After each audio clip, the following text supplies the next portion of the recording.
Good afternoon, everybody, and welcome to today's HBMA Live. I am really excited for this edition. Today, we will be visiting with one of our speakers for this year's HBMA Fall Conference in St. Louis, Missouri. Just as a quick reminder, the conference dates are September 15th through 17th, and it will be held at the St. Louis Marriott Grand Hotel.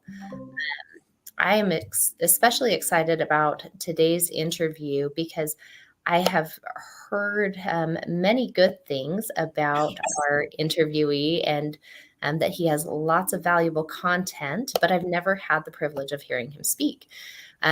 Today we're meeting with Dave Jakielo, and he has quite a bit of experience in hospital patient finance, as well as managing medical billing companies and physician practices. Dave, would you mind telling everyone a little bit more about your background? Sure. Well, I've been working in the medical billing industry for many decades now, and as the intro said, I started with hospital finance, and then back in the early '90s, I switched over to start managing physician practices all over the country. I joined a company back then that has had a couple different name changes since then, but from starting with the company until the time I left, I had about $90 million in revenue in my territory and over 1,000 FTEs that were reporting up to our division.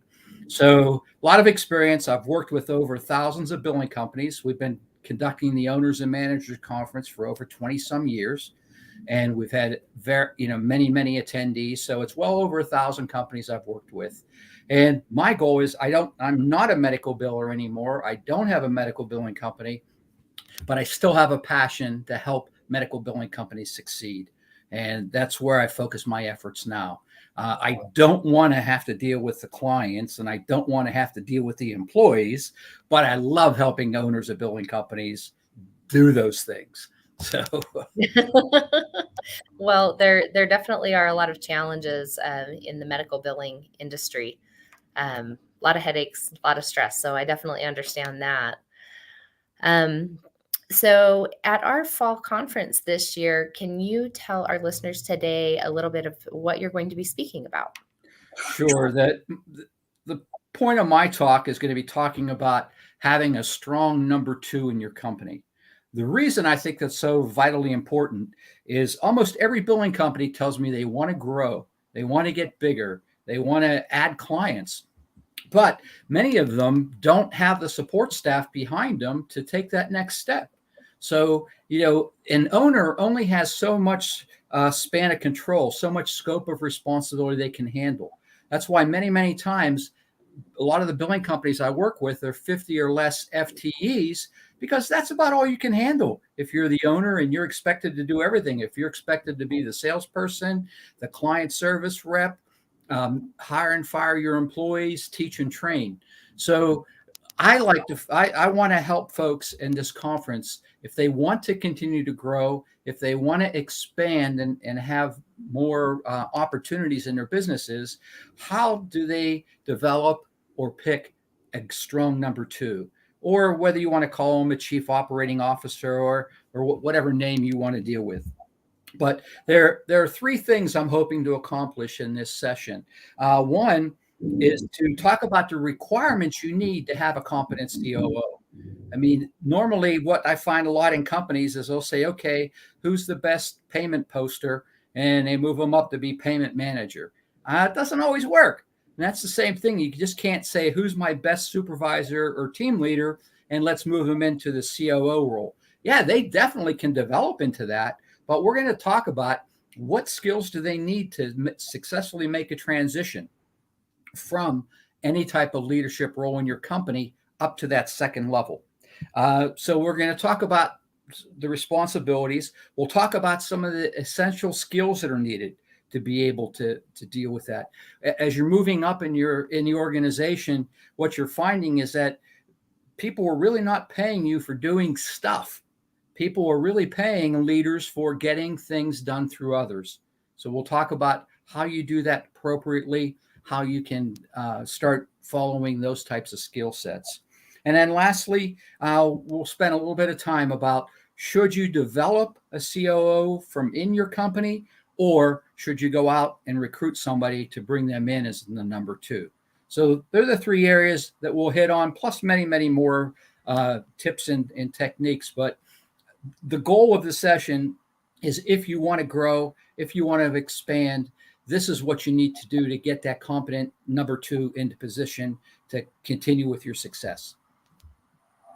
Wonderful. That is, and that can be, I'm sure, applied, not just at the top, right? Not for leadership, but every position up the chain. And that's how you're going to just keep the company healthy, right?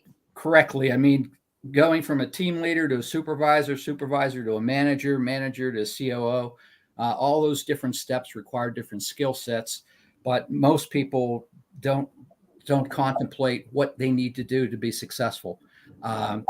Unfortunately, they usually don't teach us this stuff in high school, which for me is fortunate, because then I get to teach it. It's somebody's interested in me doing it for them. But yeah, I've never had a leadership class in high school, but I took 4 years of Latin, and so if I ever run into a Roman, I'm in great shape. Okay, but leadership, they didn't touch on. So we'll help you to be able to take every level of your organization and let you know what they need to do to be successful.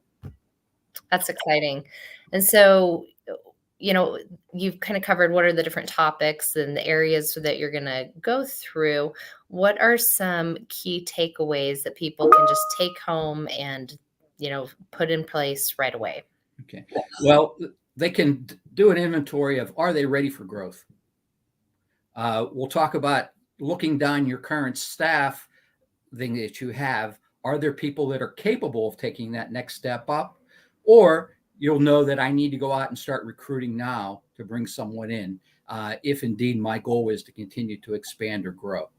So you'll be able to definitely assess your team that you have, making sure, because you don't want to think you have somebody that's appropriate without first taking a look at their skill sets, or helping enhancing their skill sets. So when you get back, you'll decide, am I ready to grow, or do I have internal work to do before I can double the size of my company?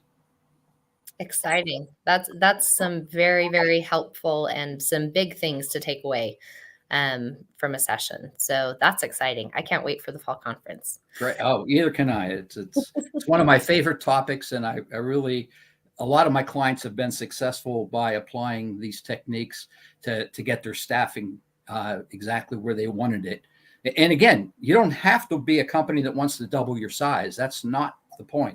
But you should be a company that wants to make sure you have competent leadership throughout every level of your organization. Awesome. Awesome. Well, Dave, thank you so much for taking a little bit of your time out of your day today to talk over your session with us and help us to get excited about what we can expect in Missouri this fall. Can't wait to be there, and can't wait to see everybody again. And hopefully we'll all be back in person and live, and there won't be some new thing that blows up between. So, fingers crossed. I'm about zoomed out, so I'm looking forward to seeing everybody. Yes. Okay. Thank you. Thanks, everybody. Have a great day. Take care. Bye-bye.